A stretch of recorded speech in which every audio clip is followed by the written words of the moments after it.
João capítulo 6, do versículo 22 ao versículo 35. No dia seguinte, a multidão que estava do outro lado do mar, vendo que não havia ali mais do que um barquinho, a não ser aquele no qual os seus discípulos vinham entrado, e que Jesus não entrara com os seus discípulos naquele barquinho, mas que os seus discípulos tinham ido sozinhos. Contudo, outros barquinhos tinham chegado de Tiberíades, perto do lugar onde comeram o pão, havendo o Senhor dado graças. Vendo, pois, a multidão que Jesus não estava ali, nem os seus discípulos, entraram eles também nos barcos e foram a Cafarnaum em busca de Jesus. E achando-o no outro lado do mar, disseram-lhe: Rabi, quando chegaste aqui? Respondeu-lhes e disse: na verdade vos digo, me buscais, não pelos sinais que vistes, mas porque comestes do pão e vos saciastes.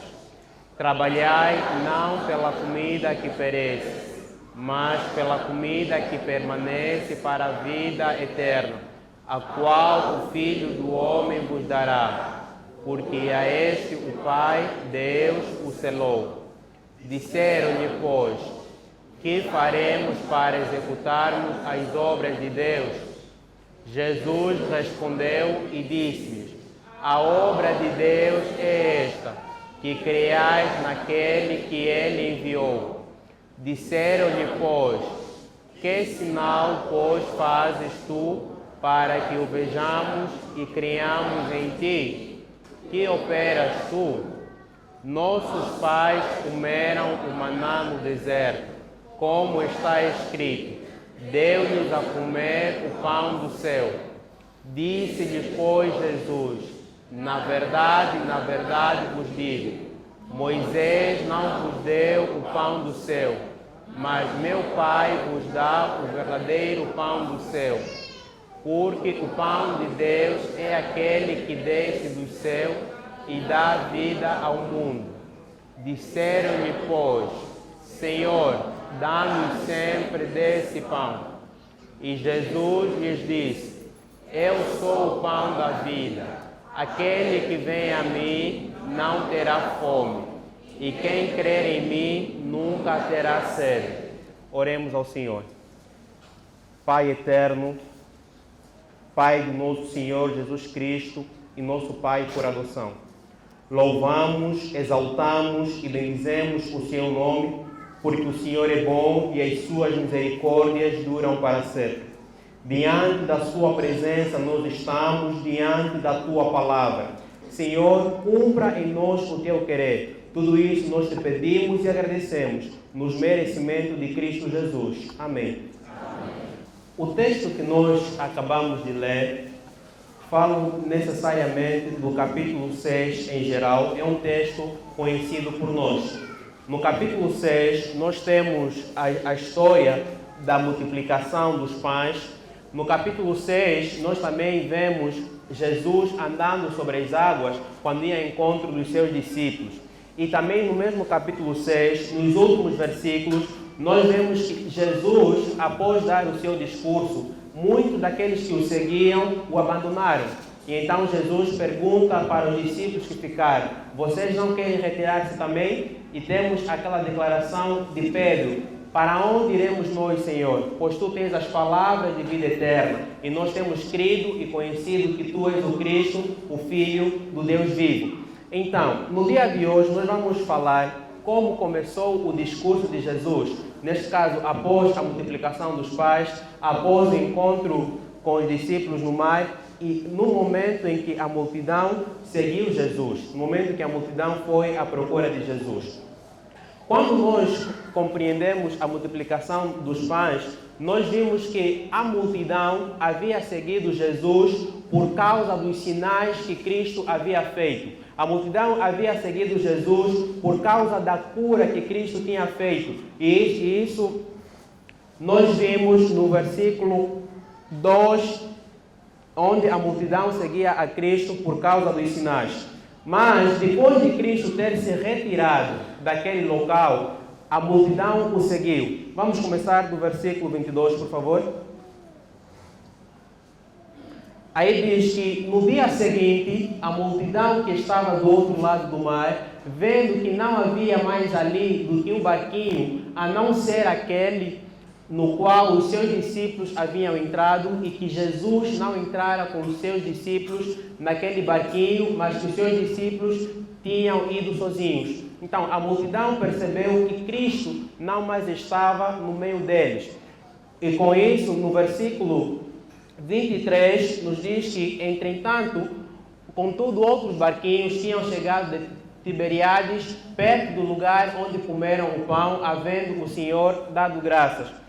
Quando chegaram outros barcos, a multidão sentiu a necessidade de seguir a Cristo. A multidão sentiu a necessidade de ir atrás de Cristo.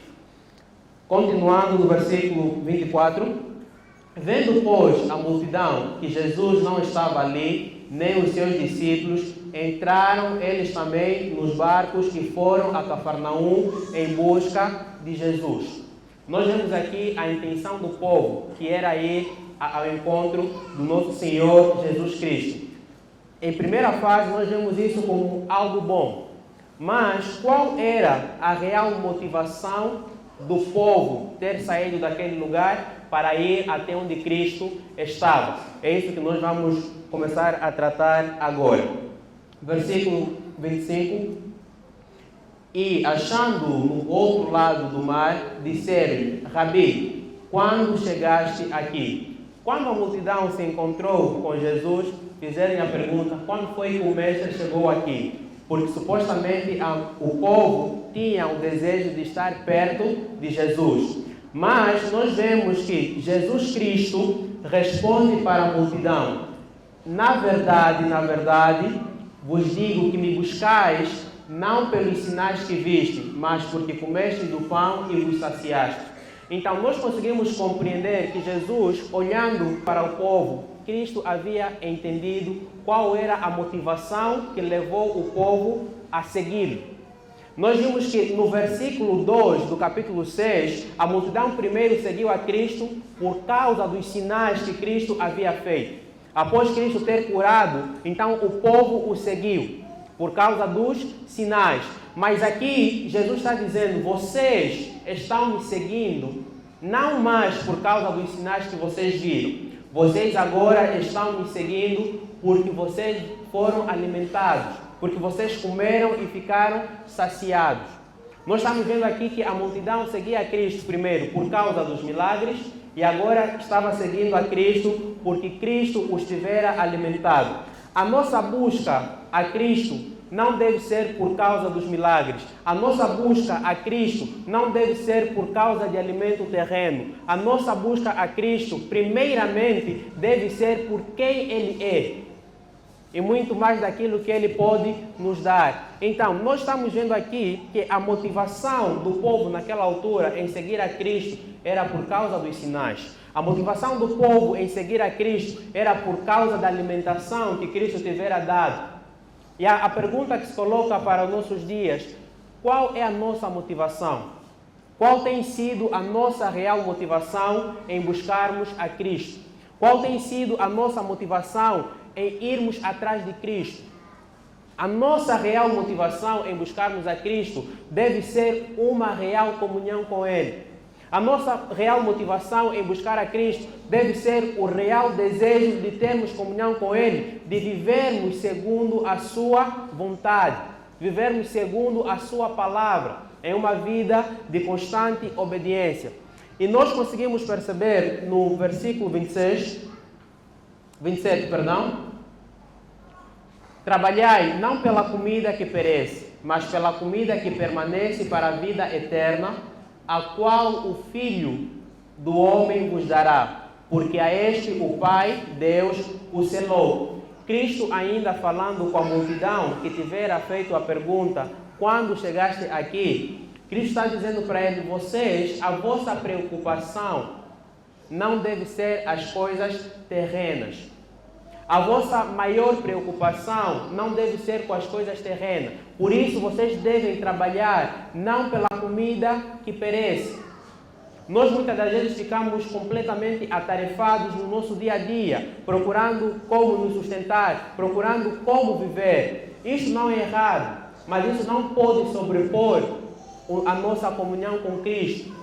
As coisas que nós procuramos nos dias de hoje não devem ser maior do que o nosso desejo de estar com Cristo, do que o nosso desejo de aprendermos com Cristo. Então Cristo está exortando aquele povo e hoje também nós precisamos refletir sobre isso.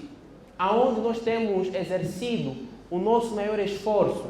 Será pelas coisas espirituais ou pelas coisas carnais? Muitas das vezes nós ficamos tão atarefados com o nosso afazer do dia a dia que não temos tido tempo de qualidade com Deus. Não conseguimos investir tempo em oração. Não conseguimos investir tempo em comunhão com o Senhor. Então, se isso está acontecendo conosco, se isso está acontecendo com os irmãos, então nós estamos falhando.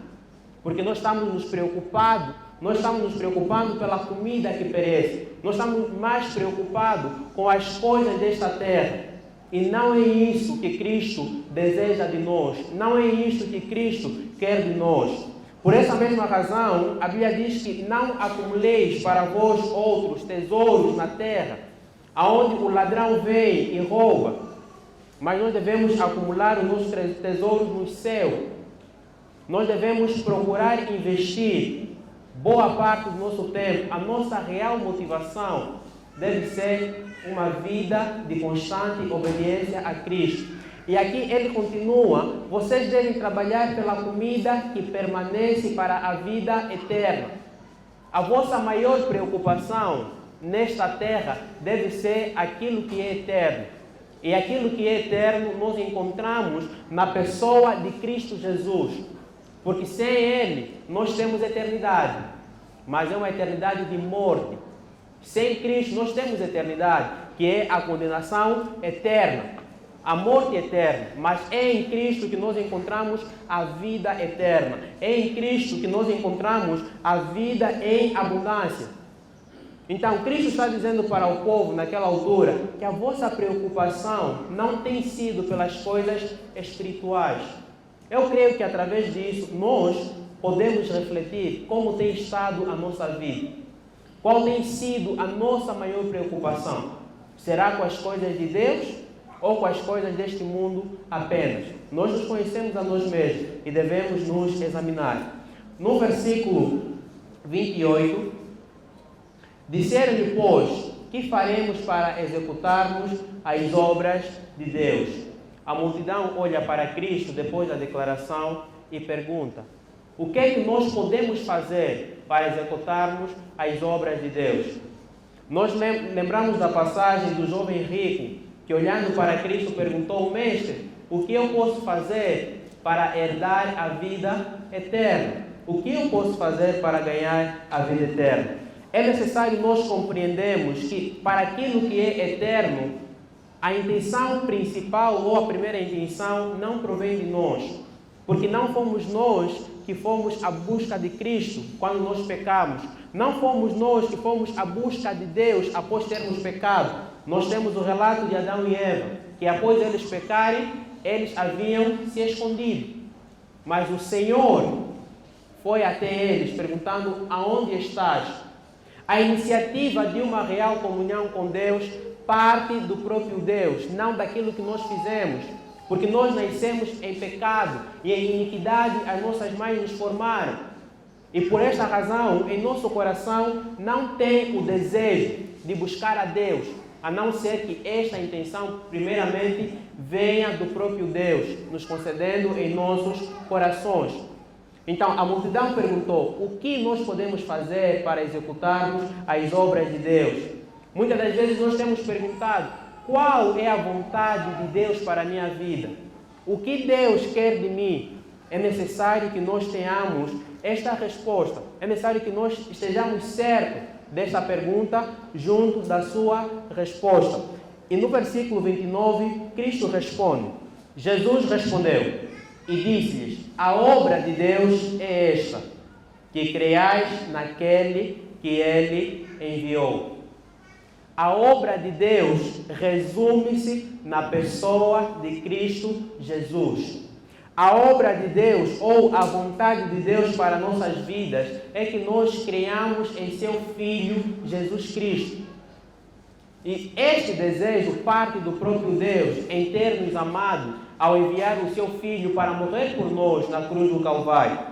Então nós conseguimos compreender que crer em Jesus Cristo envolve arrependimento. Todos aqueles que afirmaram, todos aqueles que afirmam até o presente momento que eu creio em Jesus Cristo, saibamos que crer em Jesus Cristo envolve arrependimento. Será que verdadeiramente vocês, será que verdadeiramente eu, será que verdadeiramente nós que aqui estamos nos arrependemos dos nossos pecados verdadeiramente? Porque o crer em Jesus é evidenciado por uma vida de arrependimento. Nós precisamos nos arrepender dos nossos pecados. Nós precisamos reconhecer que nós, antes de Cristo vir, nós não amávamos a Ele, que nós não queríamos saber dEle. Por isso é que a Bíblia diz que não foste vós que me escolhestes, mas eu, Cristo, vos escolhi e vos nomeei para que vades e deis fruto. Então, crer em Jesus Cristo envolve arrependimento. Os irmãos já se arrependeram? E isso vai ser evidenciado com o nosso estilo de vida. A Bíblia diz: portanto, pelos seus frutos os conhecereis. E isto é uma prática de vida. Crer em Jesus Cristo envolve conversão. Nós precisamos nos arrepender do nosso pecado. Nós precisamos crer. E aí o Espírito Santo, ao nós crermos naquilo que Cristo fez por nós na cruz do Calvário, o Espírito Santo transforma o nosso coração. Cristo tira em nós o coração de pedra e nos concede um coração de carne, um coração disposto a obedecer a sua palavra, um coração que tenha prazer na palavra do Senhor, um coração que esteja disposto em viver uma vida de constante comunhão com o Senhor. Então, se eu afirmo crer em Jesus Cristo e ainda não me arrependi e não passou em mim o poder da conversão, então eu não creio em Jesus Cristo. Porque nós sabemos que a conversão é estar em Cristo. E quem está em Cristo, nova criatura é. As coisas velhas já passaram e eis que tudo se fez novo. Nós que afirmamos crer em Cristo, nós que afirmamos que um dia nos arrependemos dos nossos pecados, realmente somos novas criaturas? Portanto, pelos seus frutos os conhecereis. As pessoas poderão dizer isso e nós mesmos conseguiremos também dizer isso, se verdadeiramente nós cremos ou não em Jesus Cristo. Então, a obra de Deus passa em crer em Jesus Cristo. E nós vemos também que a obra de Deus envolve permanência de comunhão. Eu que afirmo crer em Cristo, eu tenho que procurar uma permanência de comunhão com Ele, com quem eu tenho investido maior parte do meu tempo. Isso vai determinar se verdadeiramente nós temos buscado ou não por uma vida de comunhão com Cristo. Nós vimos a multidão, nós vimos o povo naquela altura, primeiro foram à procura de Cristo por causa dos sinais.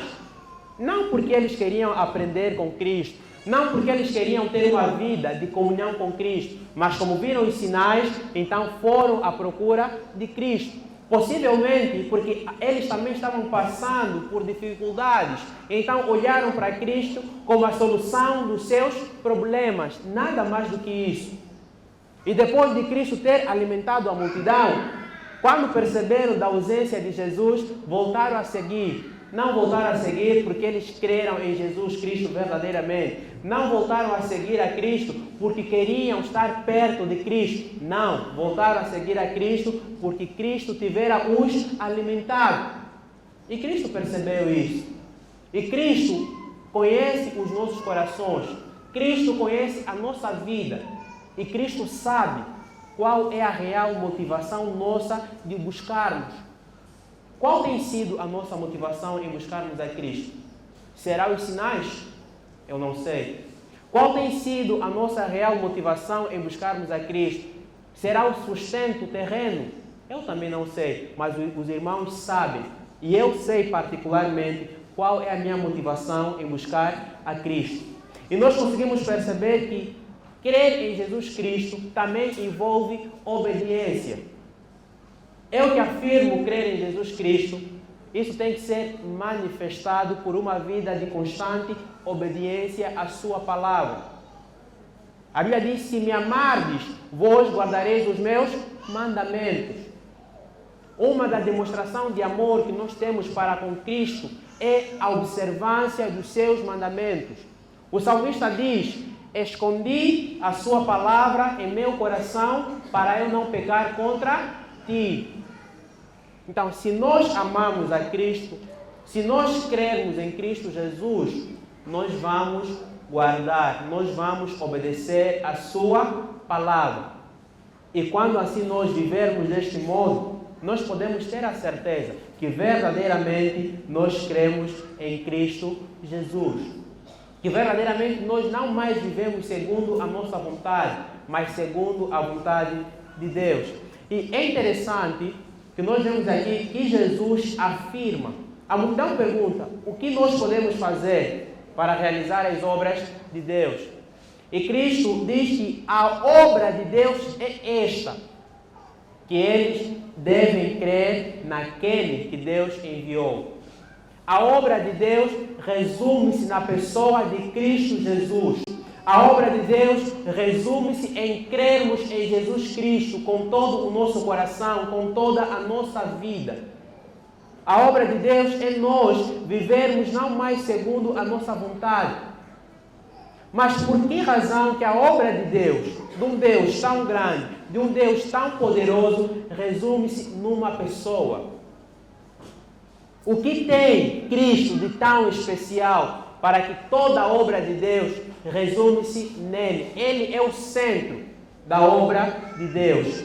Nós conseguimos compreender que isto resume-se em Cristo porque Cristo é a palavra. Cristo é a palavra. Antes de tudo existir, primeiro Cristo já existia. Cristo é a palavra. Cristo, Jesus Cristo, Ele é tudo o que nós precisamos. Se nós temos procurado alguma coisa mais do que a Cristo, nós estamos falhando como cristãos. Se nós temos procurado alguma coisa mais do que Cristo, mais do que a comunhão com Cristo, nós temos falhado como cristãos. Porque nós sabemos que, em primeiro lugar, devemos buscar o reino de Deus. Em primeiro lugar, devemos buscar aquilo que é espiritual. E aquilo que é espiritual nós encontramos em Cristo Jesus, em Cristo Jesus, o Filho de Deus. A obra de Deus resume-se em Cristo, porque Ele é tudo o que nós precisamos. A obra de Deus resume-se em Cristo, porque Ele é o nosso Senhor. Nós temos afirmado, nós temos cantado que Cristo é o nosso Senhor. Mas o que significa ser Senhor? Se Cristo verdadeiramente é o nosso Senhor, quer dizer que nós somos servos. E se nós somos servos de Cristo, nós em Cristo não temos vontade própria, porque nós deixamos de fazer a nossa vontade para fazer a vontade de Deus, porque a nossa vontade é má desde nascença. Se Cristo é o nosso Senhor, nós devemos constante obediência. Se Cristo é o nosso Senhor, nós devemos pautar por uma vida que lhe agrada. E Cristo também, sendo nosso Senhor, também é o nosso Salvador. Cristo nos salvou da condenação do inferno. Cristo entregou a sua vida por nós para que nós crescemos nele e ao crermos nele ganhássemos a vida eterna. Nisto se resume a obra de Deus. Em Cristo ser o nosso Senhor, em Cristo ser o nosso Salvador. Também conseguimos compreender que a obra de Deus resume-se em Cristo, porque Cristo é mais que um amigo. Os nossos amigos terrenos podem falhar conosco, mas Cristo jamais falhará conosco. Cristo jamais nos deixará só, porque Ele permanecerá conosco. Nós devemos crer em Cristo Jesus. E não devemos crer em Cristo Jesus por causa de sinais. Não devemos crer em Cristo Jesus por causa de sustento terreno, porque Cristo é muito mais do que isso. Claro que Cristo faz sinais. Deus é o Deus da cura. Deus pode todas as coisas. Mas esta não deve ser a minha primeira motivação a ir a Cristo. Não deve ser o sinal. Não deve ser alimentação. Mas deve ser comunhão verdadeira com Ele. Deve ser uma vida de constante obediência com a sua pessoa. E nós conseguimos perceber que Cristo também, Ele é a imagem do Deus invisível. Muitos têm procurado a Cristo. Muita gente diz, não, Deus é de todos, eu posso procurar a Cristo, posso procurar a Deus fora de Cristo. Isto é impossível. Nós nunca vamos conseguir nos achegarmos a Deus a não ser pela pessoa de Cristo Jesus. E isto é uma verdade absoluta. Não importa aonde eu estiver, não importa qual é o meu contexto religioso, não importa qual é o meu contexto cultural. Sem Cristo, nós não chegamos a Deus, porque Cristo é a imagem do Deus invisível. Queremos ver Deus? Olhemos para Cristo. Queremos agradar a Deus? Agrademos a Cristo. Porque só através dele, só através de Cristo Jesus é que nós conseguimos nos achegar a Deus. Sem Cristo não há Deus para nossas vidas. E nós conseguimos perceber também que Cristo, Ele é o primogênito de toda a criação.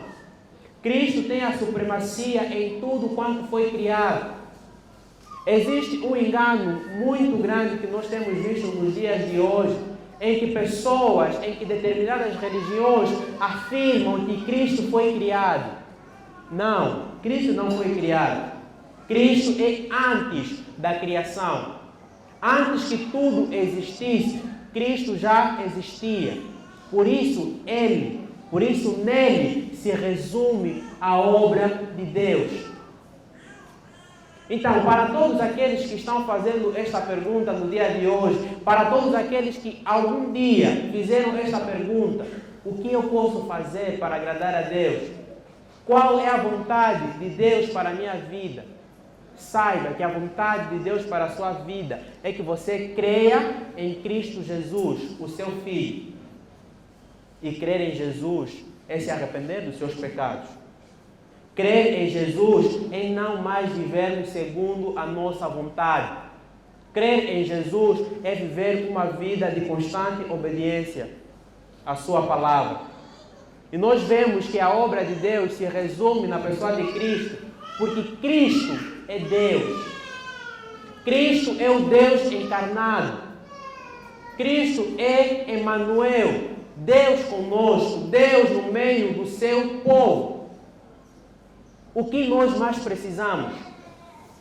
Qual milagre pode se comparar a esta preciosidade que é Cristo Jesus? O que nós temos procurado mais do que a Cristo? O que este mundo pode verdadeiramente nos oferecer que seja mais prazeroso do que Cristo Jesus? O que? Eu creio que nada. Mas esta afirmação deve ser acompanhada com o nosso estilo de vida.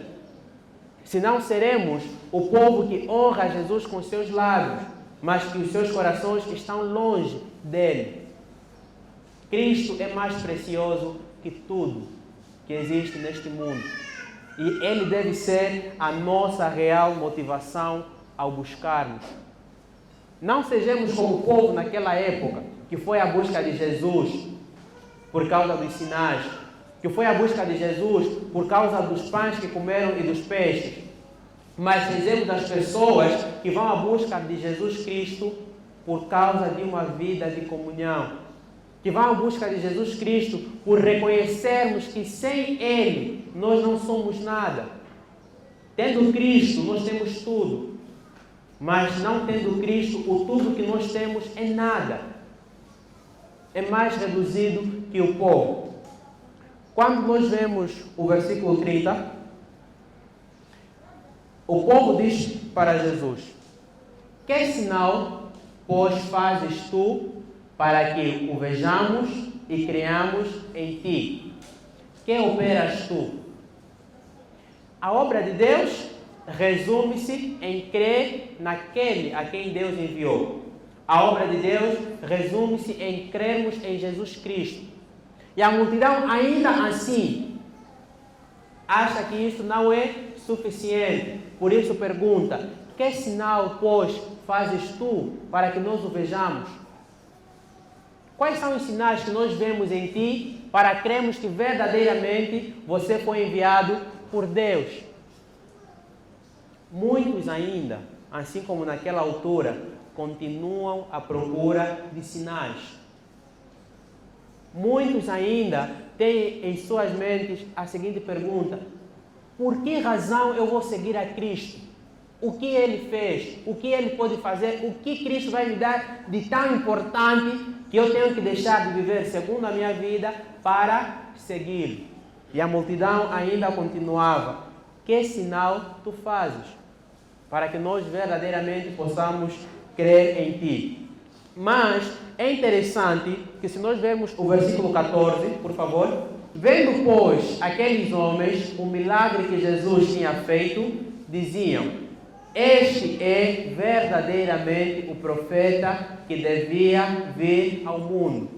A mesma multidão que agora, no versículo 30, pergunta para Jesus: que sinais tu fazes para que nós creamos em ti? Após os sinais de Jesus, após o milagre, a mesma multidão reconheceu que este é verdadeiramente o profeta que deveria de vir neste mundo.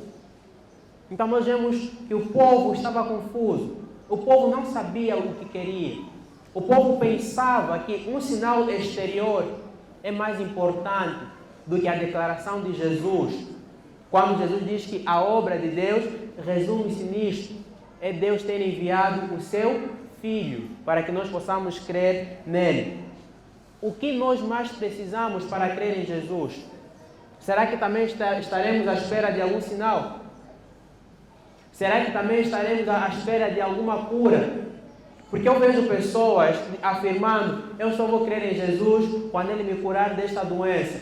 Eu só vou crer em Jesus quando Ele fizer alguma coisa na minha vida que eu vou ver.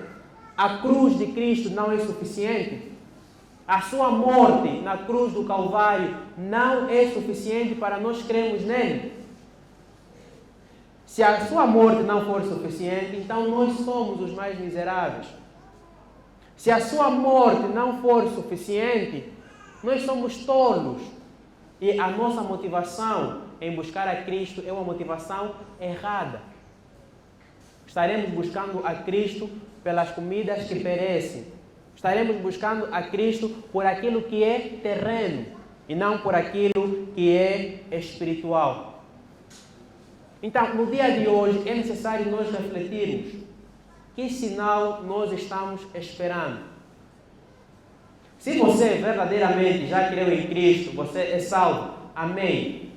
Mas se você ainda não creu em Cristo, se você ainda não foi transformado por Deus, qual é a tua motivação em querer estar perto de Cristo? Que sinal você está esperando? Que sinal você está procurando? Mas eu creio e afirmo que a sua morte e a sua ressurreição ao terceiro dia é mais do que suficiente para nós o buscarmos. É mais do que suficiente para nós crermos no Filho de Deus. Vamos ler o versículo 31. Diz: o povo disseram: nossos pais comeram o maná no deserto, como está escrito: deu-lhes a comer o pão do céu. 32. Disse-lhes, pois, Jesus: na verdade vos digo, Moisés não vos deu o pão do céu, mas meu Pai vos dará o verdadeiro pão do céu. O povo, olhando para Cristo, afirmou, depois de terem feito a pergunta: que sinal tu fazes para que nós vejamos e creiamos em Ti. O povo diz que nos passados tempos, os nossos pais comeram o maná que vem do céu. Os nossos pais comeram aquilo que Deus havia dado. E Cristo afirma, na verdade vos digo que Moisés não vos deu o pão do céu.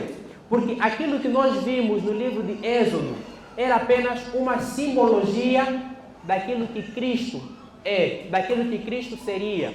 Porque quem alimenta verdadeiramente as nossas almas é Cristo. Porque o maná que eles comiam era necessário voltar a comer no dia seguinte. Mas o pão que desceu do céu, o pão que é Cristo Jesus, que nós devemos nos alimentar dele, uma vez dada, é suficiente para toda a eternidade. Por isso é que a Bíblia diz que quem crer em Jesus tem a vida eterna. Mas quem não crê, a ira de Deus sobre ele permanece. Que Deus nos abençoe.